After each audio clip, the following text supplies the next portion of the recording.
Hello everyone, Pekachow coming at you with another brand new video, and today I wanted to try something a little different, because today's video won't be about Kirby.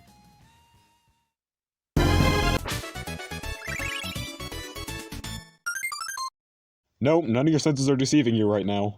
The Kirby Iceberg guy is indeed making a video that is not about Kirby. And you're not dreaming either, I'll give you a bit of time to pinch yourself.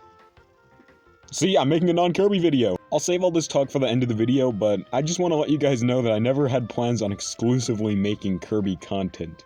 Primarily, maybe, but not exclusively. I feel like now is a better time than ever to start varying up my content because, really, there's a lot of stuff, past and present, that has nothing to do with Kirby that I really want to talk about, and now that I actually have an established audience, I feel like someone would actually listen to me talk about that. And for anyone who just so happens to be a Kirby-only viewer, don't get anything misconstrued here. I'm not quitting Kirby content or making it less frequently, I'll just have some stuff in between. At my core, I would still consider myself a Kirby content creator, and I have no plans on changing that. And so, with all that said, let's talk Pokemon. Pokemon is a franchise I have loved since my youth, and it was my biggest childhood obsession besides, Kirby. What else would it be? It shouldn't really come as a surprise, but even to this day, I still deeply love the series, and even with my doubts and concerns, I'm still really excited for the newest release with Scarlet and Violet. I feel so excited, in fact, that I decided to throw my hat into the ring to discuss which fictional creatures I think are the absolute best. These Pokemon will be ranked by how much I like them, of course, and it could be for any number of things, whether it's their design, how fun they are to use in battle, some sort of sentimental reason, or anything. If I like them, I like them.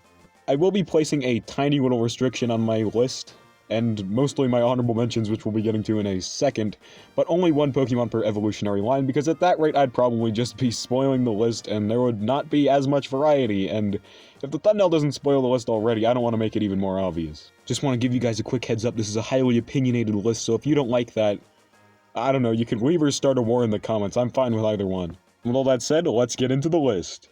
Oh wait, I forgot the honorable mentions.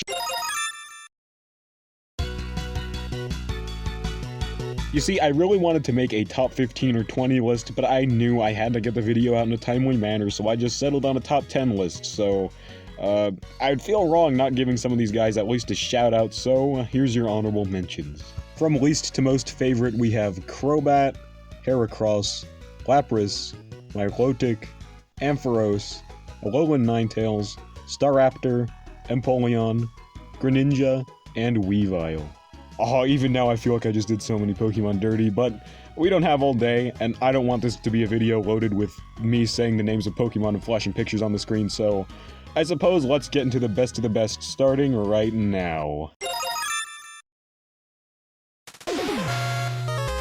Say whatever you want about X and Y, and I mean, I might even join you for a round on that, but you can't deny that the game's definitely introduced a solid roster of brand new Pokemon. Sure, they didn't introduce too many new species, and there were a couple of duds in there, but when things got good, things got really good.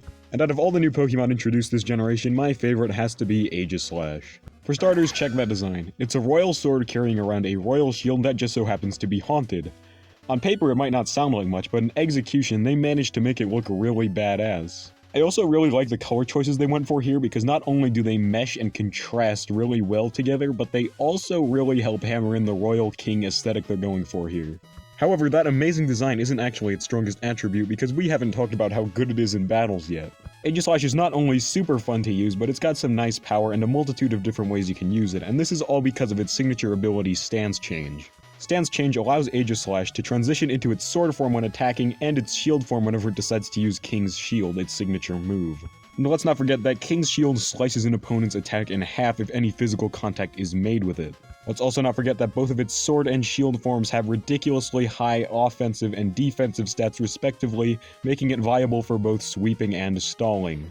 However, the thing that makes Aegislash super fun for me are the mind games that need to be played when using it. You have to predict what your opponent's next move will be and determine the right stance for the job, and once you pull that off, you can get some really satisfying plays in there. So yeah, Aegislash is a complete badass, and definitely earned its spot on this list.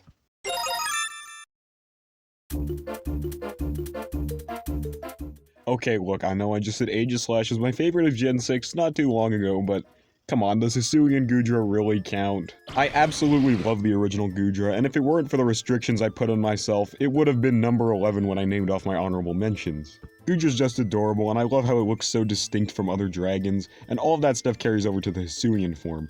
But with the Hisuian form, the big change they decided to make was giving Goodra a shell. I have a bit of history with Hisuian Goodra, being that when Pokemon Legends Arceus had all of its new Pokemon leaked, I initially didn't think too much of Hisuian Goodra. I'm not saying I didn't love it, I already loved the original Goodra, but I wouldn't say I preferred it. It was pretty much just Goodra in a shell, and even compared to other regional variants in the game, it didn't seem like too big of a change. That is, until I saw this picture of it hiding in its shell. I think the picture tells you everything you need to know. I feel like my love for Escar Goodra over here actually grew even more when I got around to playing Legends Arceus, where it was one of the MVPs on my team. With Legends Arceus' unique combat system, your Pokemon either have to be really fast or really bulky, and thankfully Hisuian Goodra falls into the latter category. Its defenses are ridiculously high, so it can obviously take a couple of hits, and thankfully it can also dish a few out as well. I'm not exactly sure how to end this entry off, so here's Hisuian Goodra hiding in its shell. Let's all take a second to appreciate this.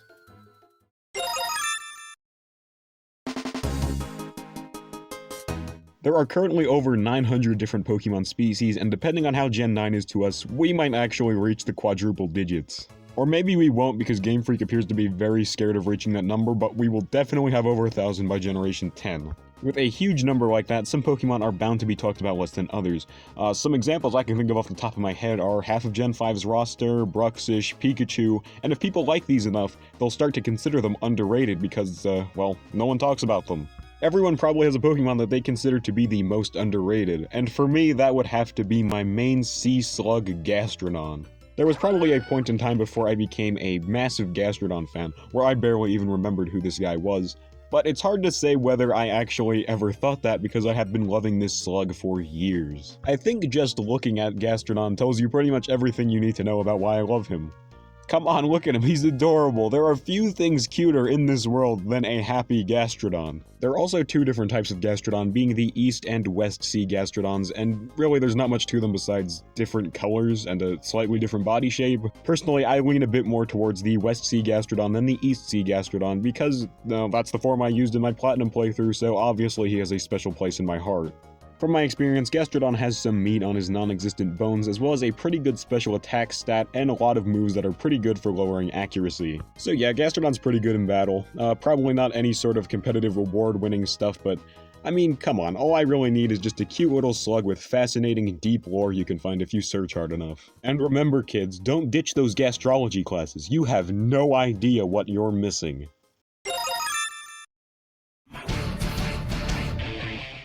The concept of regional variants is what I consider to be one of the greatest innovations in all of Pokemon. The idea of having a pre-existing species of Pokemon change and adapt in a different environment is genius, and they absolutely knocked it out of the park with what they did in Gen 7. And then they decided to take things even further in Gen 8 by introducing region-specific evolutions. While I would much rather prefer these evolutions to just be tied to the Pokemon in general rather than a region or a regional variant, if this is the best we're gonna get for some of these guys, I'll take it. Not to mention that some of these Pokemon are really well designed and some of the best ones to come out of Gen 8, and personally, my favorite has to be Sirfetch'd. My main duck Farfetch'd was in need of an evolution for a very long time, and I also really wanted to see one for a very long time as well, so when Sirfetch'd was revealed, I understandably lost it. Yeah, sure, Sirfetch'd only evolves from the Galarian Farfetch'd rather than the classic Farfetch'd we were all hoping would get an evolution, but really, Farfetch'd is still Farfetch'd, and Farfetch'd is awesome. Sirfetch'd was pretty much the deciding factor between Sword or Shield version for me, and it's not just because they finally gave Farfetch'd an evolution. It was also due to the fact that, well, Sirfetch'd just looked so damn cool. I love the ridiculously long leek sword, the little shield, the elegant white feathers, and that common collected facial expression that just ties the whole design together. And of course, when the games dropped, I used a Sirfetch'd on my team. I mean, why wouldn't I? He was the main reason I even chose Sword instead of Shield. It was just a pleasure being able to use this regal duck on my team, and it was a lot of fun being able to bust him out whenever the time arose. Sirfetch'd is also responsible for my favorite personal memory with the game, which was evolving my Galarian Farfetch'd during the second gym battle. And damn, the animation on that signature move is just amazing. I love that so much. Damn, Sirfetch'd is just so damn awesome. It really makes you wonder what could possibly be better than Sirfetch'd. Well, let's find out.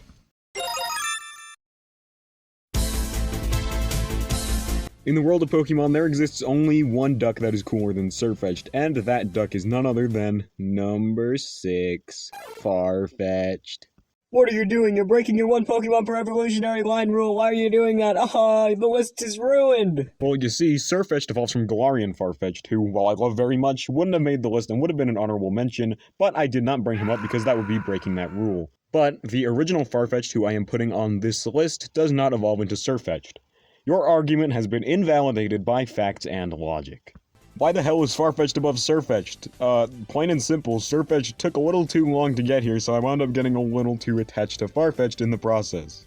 Farfetch'd is not only the strangest inclusion on this list, but it is probably also the most disliked, because I have seen it on multiple worst Pokemon ever lists. There seem to be two major reasons why people don't like Farfetch'd. Reason number one, it isn't any good in battle, and to that I say, okay, and there are definitely much worse Pokemon you can use than a Farfetch'd. I say this from experience. I use a Farfetch'd because it would be on my Pokemon Dream Team, and besides, it's just a lot of fun to use, and I like surprising people by having it on my team. Believe it or not, I have actually gotten some pretty good plays with Farfetch'd, mostly due to having it hold a leak, as well as running First Impression on it. Yes, Farfetch'd is definitely far from the best Pokemon you could use in a competitive setting, but really, Farfetch'd is just fun to use, and that's all I could ask for. And I also hear a lot of reason number two, Farfetch'd has an uninspired and nonsensical design being thrown around a lot, which I heavily disagree with. Once you look a little more into the origins of Farfetch'd, you will realize that it is based on the Japanese proverb, "A duck comes bearing onions," which pretty much just means something surprising yet convenient has happened. And even before I knew that, I just thought Farfetch'd looked really cool. No, I am not joking. Farfetch'd is one of the most badass designs in all of Pokemon, carrying around that leak like it's a weapon, as well as rocking that sick V-brow. You can tell from that brow that Farfetch'd means business. Very few Pokemon rock a V-brow like Farfetch'd does. I know I'm in a small minority of people who love Farfetch'd, an even smaller minority of people who have it as one of their favorites, and probably the only person who actually uses a Farfetch'd in battle, but really, I don't care. I am proud to say that I am a massive Farfetch'd fan, and I would not have it any other way.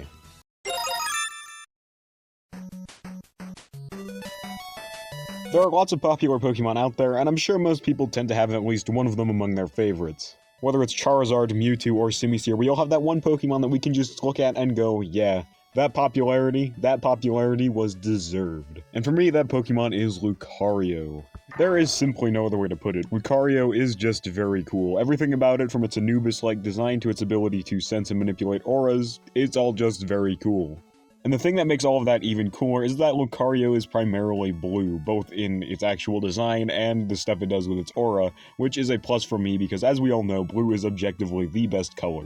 Lucario is also no slouch in battle either, because while it can be a bit frail and goes down pretty easily when hit with any powerful super effective moves, it can definitely dish out some pretty good hits, so it's kinda like a decently fast glass cannon. I should also mention that Lucario evolves from Riolu if it has high friendship during the daytime, and while the friendship evolution method can be a bit tedious, it is probably my favorite evolution method.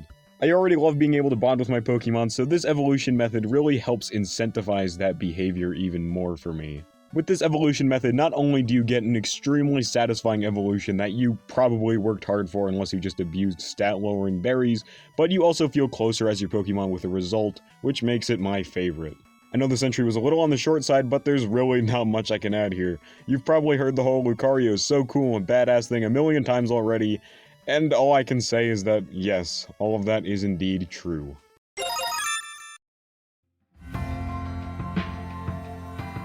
While we're on the topic of popular Pokemon, let's talk about Eevee and its evolutions for a second.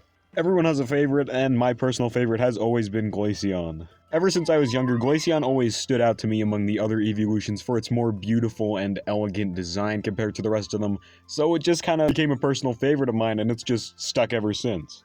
Glaceon is also quite underrated when it comes to competitive battling, because most people simply just dismiss Glaceon as frail and slow, and it's not going to get any attacks in despite its special attack being very good, so they just don't use it. But if you run Glaceon with an Assault Vest as well as beef up its special attack and defense, then Glaceon becomes like a tank. A tank made of ice, so it's not exactly the most durable thing in the world, but it gets the job done.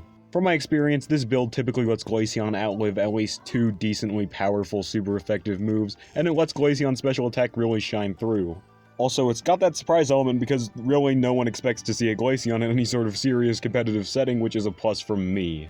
Glaceon has always been a personal favorite of mine, and as time goes on, I just keep finding more and more reasons to love it. I think telling you I evolved my partner Eevee in Explorers of Sky into a Glaceon is justification enough as to why it made the list. Don't want to spoil anything here, but if you understand, then you understand.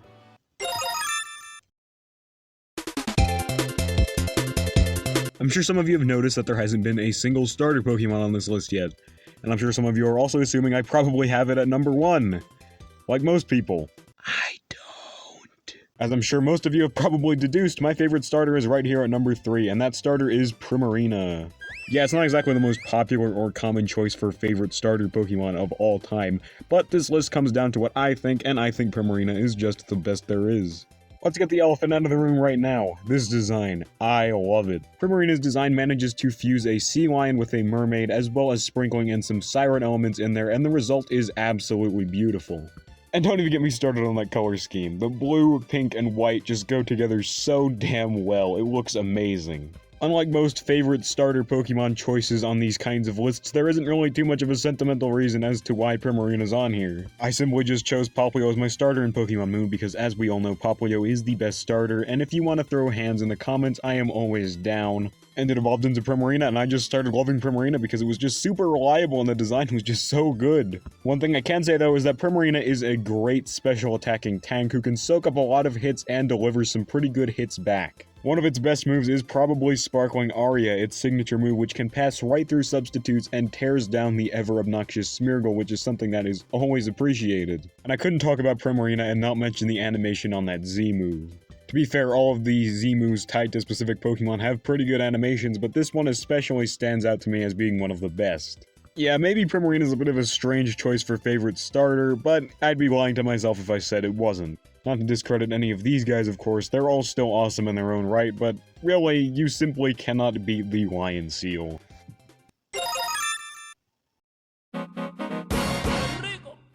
Alright, we're almost done. We're at number 2. Let's see who we got. It's a Ludicolo! Sweet! Yes, my runner-up is indeed Ludicolo.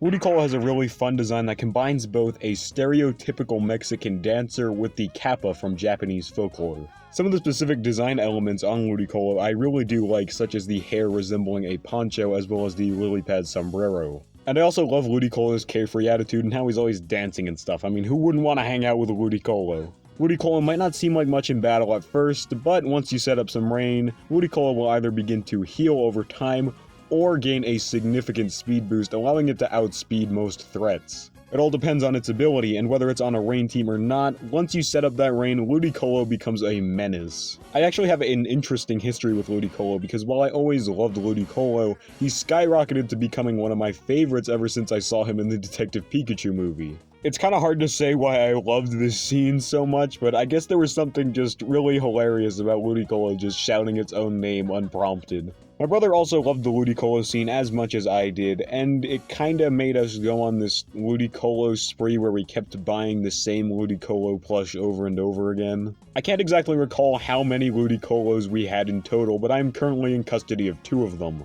I can confirm with utmost certainty that these guys are awesome. You hit them, they say Ludicolo. That's cool. Would highly recommend buying these like 7 times over. Ludicolo! Ludicolo! What's up, my pineapple brother? Look, he's right over here! Ludicolo! What's up? Hey, that's me over there! If this clip didn't speak to you and turn you into a Ludicolo superfan, I'm sorry, but something is wrong with you. But really, only one question remains now. Which Pokemon could possibly be better than my pineapple brother? Let's find out.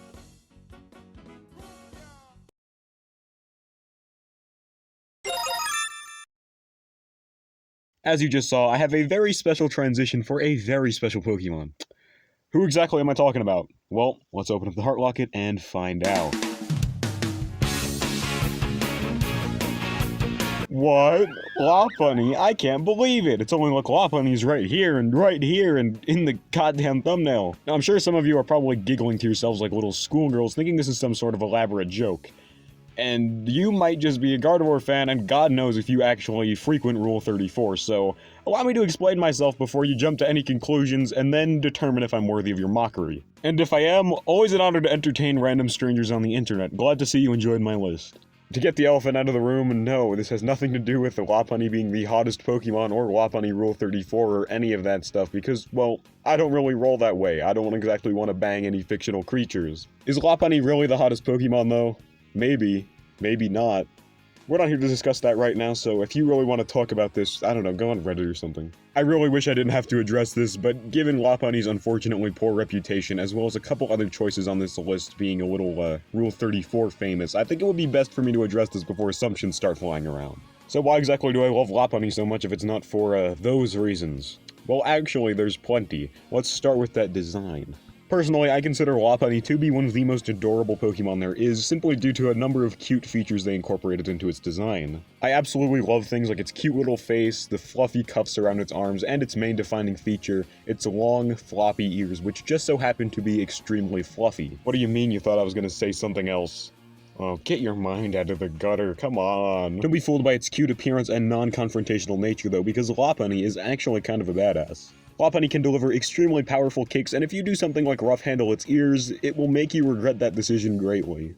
Lopunny is also one of my favorites to use in battle, especially back in the Gen 4 days where there was less to worry about because it's got such good speed and attack, as well as a variety of different types it can cover with its moveset. And don't even get me started on Mega Lopunny. I know I don't really talk about alternate forms like Megas much in this list because, well, we're mostly just talking about the base Pokemon here, but goddamn, Mega Lopunny is just too awesome for me not to talk about. I'd say I slightly prefer the original due to its cuter and fluffier design, but Mega Lopunny is easily the most fun Pokemon for me to use in battle. Its attacks become even more powerful, its speed stat is so high it becomes one of the 20 or so Pokemon that have a speed stat above 400. It gains the fighting type, which allows its fighting type moves to hit just a little bit harder, and it gains access to the ability Scrappy, which allows its normal and fighting type moves to hit ghost types. All of this makes Mega Lopunny one of the best sweepers around, and to me, nothing feels better in a battle than using it to tear through someone's team. Unfortunately, after Gen 7, Mega Lopunny was taken from us, which really sucks, but I'm holding out hope that it will return in the inevitable Gen 6 remakes. I mean, it wouldn't be fair to ignore Omega Ruby and Alpha Sapphire's Megas, right? Right? Fortunately though, Mega Lopunny's removal does not change the fact that the base Lopunny is still awesome, and will likely be one of the most valuable members on your team in any given Pokemon game, at least from my experience. However, that's just scratching the surface of reasons as to why I love Lopunny so much, because there are plenty of other reasons that really cement Lopunny's spot as my favorite. You know how I talked about friendship evolutions and how much I love those earlier? Well, Lopunny takes things to a whole new level. You see, Lopunny evolves from Baniri, and Baniri is the only Pokemon that is not a legendary, mythical, or ultra beast to have a base friendship of 0. So, in other words, despite its adorable appearance, Baniri absolutely hates your guts. It hates them so much it's the only Pokemon that learns frustration through level up. However, once it learns about the real superpower of teamwork, Baniri can evolve into Lopunny, who is tied with plenty of others for the highest base friendship, as well as being the only Pokemon who can naturally learn Return. Not only is this one of the most satisfying evolutions to pull off in the entire franchise, but it cements Lopunny's status as basically being the ultimate friendship Pokemon, which is just wonderful. Let's not forget that Lopunny has also given me some of my personal favorite memories with the entire franchise. I'll never forget all the times Mega Lopunny has turned a battle around for me. I'll never forget that feeling of finally finding that shiny Baniri I wanted to use on my Legends Arceus team after countless hours. And I'll always cherish my beloved shiny Lopunny in Platinum for being my first ever shiny hunt, first Pokemon I ever EV trained once Platinum's Battle Frontier basically said I had to step up my game if I wanted any gold prints, and just being all around awesome. I don't care how bad Lopunny's reputation may be, and I don't care if the internet wants to make it even worse. I will still proudly say Lopunny is my favorite Pokemon, and there's really nothing that could change that. And there we have it. Now you know who my favorite Pokemon are and why, and here's hoping that Scarlet and Violet can introduce at least one species that's on par with these dudes and dudettes. From what we've seen, we have a pretty likable group of chaps here, but discussing them is for another day. But for now though, I should probably elaborate on what I said I would do in the intro and talk a little bit more about the whole Kirby content thing. Okay, well, looks like I actually don't have that much to add because I'm kind of blanking on things to say right now. I explained everything pretty well in the intro. Just know I got some things planned in the pipeline, which might come out by the end of the year, hopefully. None of it's really Kirby related, but I hope you guys will enjoy it. And so with all of that said, Pekachow out!